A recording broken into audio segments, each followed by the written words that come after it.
The city of Dubai is this it's almost like a real world version of Rapture, a place where literally nothing should exist. And these men with just the power and the means came in and said, I want to build anything that my imagination can come up with. The beautiful thing about our city, our version of Dubai in the game of Spec Ops, is that there are parts of it that are real, parts of it that are the real city, but then there are parts of it that we've also come up with, and you can't really tell which of those parts is which. You walk through and sometimes you think, well, there's no way that's real, but in fact that actually exists over in Dubai right now.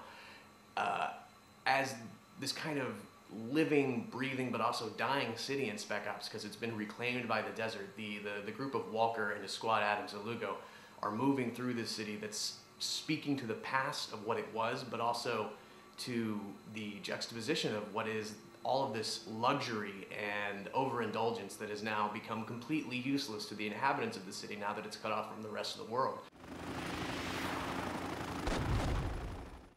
What's happened in Spec Ops at the beginning of the game is that the city of Dubai has come under a stream of continuous monstrous sandstorms, much like the Dirty 30s in the United States, when the middle of America was just constantly ravaged for a decade by sandstorms that destroyed the landscape. At the time when the sandstorms first started, Colonel John Conrad and the 33rd Infantry, who were coming out of Afghanistan, volunteered themselves to help with the evacuation of the city.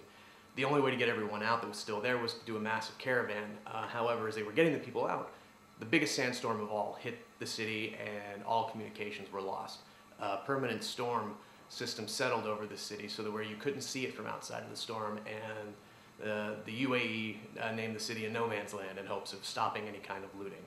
However, that's about 6 months prior to when the game has started. 2 weeks prior, the Department of Defense picks up a mysterious radio signal that has somehow made its way outside of the storm wall, and it sounds like it's Colonel John Conrad calling for help. And so you, Commander Walker, commander of this three-man Delta recon squad, is sent in to infiltrate the city and attempt to find any survivors, and if you do, to immediately leave and radio for command so they can send in an evac team.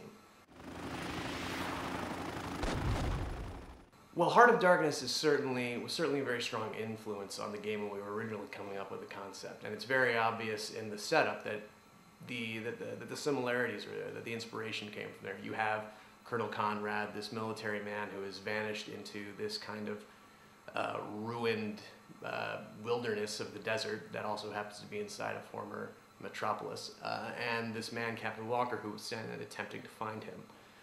However, as you get your hands on the game and you start to get through the world, you see very clearly that the two stories very quickly diverge from each other.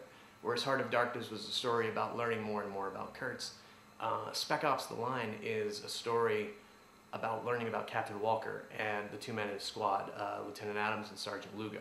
This has always been a story about what happens to good men when they're put in an increasingly bad situation, and how these three people begin to split apart, going on their own personal emotional journeys as they attempt to deal with the things that they are coming into contact with and the things that they are having to do in their attempt to save the people still trapped inside this city. There have been a lot more inspirations. Mine just personally includes the film Jacob's Ladder, the film Spider by David Cronenberg, many other films along those lines. I mean, everyone on the team has been inspired by all of their things that they have personally brought into the project. These moral decisions, they grow organically out of the moment, out of the narrative situation that the player finds himself in. If anything, it's more like a moral tableau. You have something that sometimes is playing out before you, and you're able to study it for a bit, maybe think, well, these are the different choices that I have, because we're not going to tell you all the time what the choices are that you have. And also maybe think, well, what are the consequences going to be? Because the consequences aren't going to be, well, if I make this choice, I get a better gun, or I make this choice and hey, I get some faction points. The consequences are entirely inside of you. Some of them will branch into the game, some of them will just branch inside the situation itself, but mainly, we wanted you to have to see the consequences of your action within the world and simply have to live with it, much like the choices that you make in your day-to-day life. Now, not all of the choices are set up like that. Some of them come at you very fast, very quickly, maybe in the middle of combat. You might not even know that it's a choice that's been set up in front of you until you react, and a split second later you realize, oh no, I've done something. But the choice is already over. You've already made that action, and now you have to move on and you have to live with it, just like the characters in the game would have to, and just like you would have to in real life.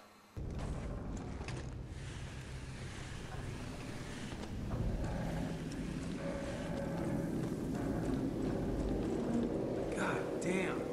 All this stuff is CIA. This must have been their